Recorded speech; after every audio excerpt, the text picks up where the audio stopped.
rather like a Mercedes G-Class, doesn't it? I mean, it's almost a carbon copy, in fact. How very cheeky of them. The front of the car is very G-Classy. The light design is like the current G-Classes, the rugged bumper, the way you've got those wheel arches that are pronounced, the flat bonnet, the bluff windscreen. You don't have the indicators on the top of the wings though, like the real G-Class, and the grille is a little bit more like that on a Jeep. The side profile though is completely G-Class, isn't it? Even the exposed hinges you have on the doors, the feel of the door handles, and listen to this, the noise the doors make when you open and shut them, so. And then it's just like the real thing. It's very familiar here at the back as well, especially with the rear mounted spare wheel, the fact it's got a flat back end and the tailgate opens outwards like that. All very G-Class, even underneath the skin. So this car has a ladder frame chassis. At the front, the suspension is independent, like on the latest G-Class, whereas at the back, it's got a rigid axle. Now, I've just noticed something really odd. So the exhaust surrounds actually have a tow hitch coming out of them. So look, they wouldn't pass the carwow stick of truth, though it should probably be the carwow ski pole of truth. Yeah, anyway, the actual exhaust is here. How very bizarre. The copying continues here on the inside. For instance, the two-tone seats are very much like in the normal G-Class. So are the door designs, the square effect of the trim, and this handle here, nice and rugged and chunky, and then the handle to help you get in here as well. However, the dash design itself is more like the previous generation G-Class because you haven't got the single screen, you've got two separate ones, and the buttons down here are like in the old G-Class as well. What I can't see are the 3 diff locks though this car does have a low range mode. Another thing that's missing is the classic grab handle on the dash, but the way the dash is designed, the way it's quite shallow and quite steep, is very much like the G-Class. Thing is though, this is a lot less expensive. So this is the range topping version. It's got a 3-litre V6 turbo. It's got 270 horsepower, 4-wheel drive of course, and it'll cost £40,000 in China. Whereas the entry-level G-Class, that's going to set you back around £200,000 if you're Chinese. What's fun is that this car is rather boldly on display pretty much right next door to the Mercedes stand at the Shanghai Auto Show. It's almost like they're rubbing Mercedes' nose in it. And you might be wondering, why the heck doesn't Mercedes come over here with their lawyers and get them to take this thing away and stop building these copycat cars? Well, I found out that Mercedes actually has a partnership deal with Beijing Auto Corporation to build cars here in China, so they're probably willing to overlook this kind of plagiarism in interest of business relations. Here's another version of the BJ80, only in a slightly different paint scheme. It's quite cool. Actually, wait a minute, it's got the indicators on the wings. Yeah, this is the real G-Class. In fact, it's the G63, and if you want one of these in China, it's going to cost around £300,000, so no wonder the copycat exists. The G63 isn't the only performance SUV Beijing Auto has copied. They also do a Lamborghini Urus ripoff called the Wansu. Another direct Chinese copycat is a Zoti SR9, which blatantly looks like a Porsche Macan.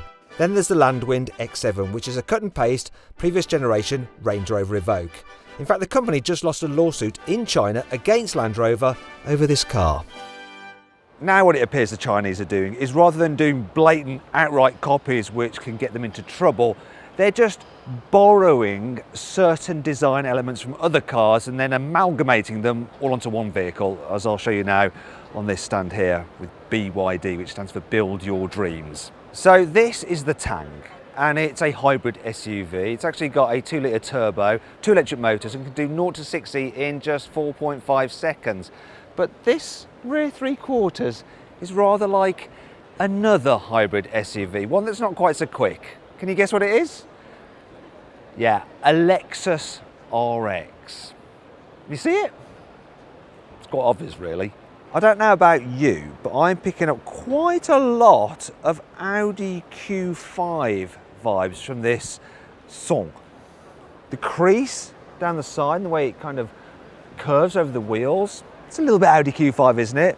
Then the lights are even more Q5, and when you combine that with the Audi-like grille, it's quite clear to see. The whole car actually from other angles doesn't look quite so Q5-ish, but from this front 3/4, yeah, it really, really does. This car is called the Han. Now it's an electric supercar and it has 4 electric motors, so 1 for each wheel, and it can do 0 to 60 in 2.9 seconds. And you might be thinking, there doesn't appear to be much plagiarism going on here, but you'd be so wrong. For instance, take a look at this rear end. The wraparound light bar is very, very Porsche 911, isn't it? Even the way they've written "Build Your Dreams" is sort of in the Porsche font. Then if you look at this back screen, it reminds you of the engine covers you get on Lamborghinis. And finally, the name of the concept, even though the production car will be called the Han, this concept version is called the E-Ceed GT. Kia Ceed GT. They're even copying the name. Finally, from this angle, the shape of the lights and the way the bodywork kind of swoops over the wheel, it sort of reminds me of the Honda NSX. So this is the Song Pro and it's a smallish SUV. But this element here, it's just like the side blade you get on an Audi Q2, especially the way it's contrasting with the bright blue paint. Also, this strong crease here is very Audi Q2-ish. Meanwhile, the lights at the back have vertical elements in them, a bit like the rear lights on the A6. For me, this is the most blatant bit of copying on the BYD stand because it really does just look like a Toyota Aygo. Toyota Aygo? Do you reckon? Yeah, just a little bit, maybe a little bit. I'll show you the worst bit on it though. There's a one-piece glass tailgate. It's just totally shameless. This may well look like a Jeep Wrangler, but it is in fact a Beijing Auto Group BJ40. This car is made by Shanghai, and they've copied Range Rover in the way that they have the name boldly across the front. Even the font's the same. However, the model name of this car copies an Audi. Look, it's called the Q7. Though bizarrely, this car isn't a 7-seater, it's just a 5-seater. Beijing Auto Group doesn't just copy current car designs, it also seems to copy older ones as well. This looks like an old Volvo S60. However, the tech on this car is very modern. So it's called the EU300 and it's an electric car, but you can actually raise it up, drop the battery out of it and swap it for a new battery that's fully charged so you can carry on with your journey. I don't know what's happening to me. I think I've seen too many copycats. I'm starting to see copying even when there's probably not any copying actually going on. Probably not any copying actually going on. Actually, do you know what? I'm not seeing things because this is the new Neo ET preview. It's a concept car, but it really does look rather like an Audi A7. It looks cool though. And really, to be fair, while this has been a fun video to do, like looking at the copycats, I think that in future, we're not going to see much copying from the Chinese. It's going to be like the Japanese. They used to copy, they don't anymore. They have their own unique designs. In fact, I think we're going to see the Chinese leading the way. They're certainly leading the way when it comes to electric cars, which this car is. Yeah, in the future, we're probably going to be copying the Chinese.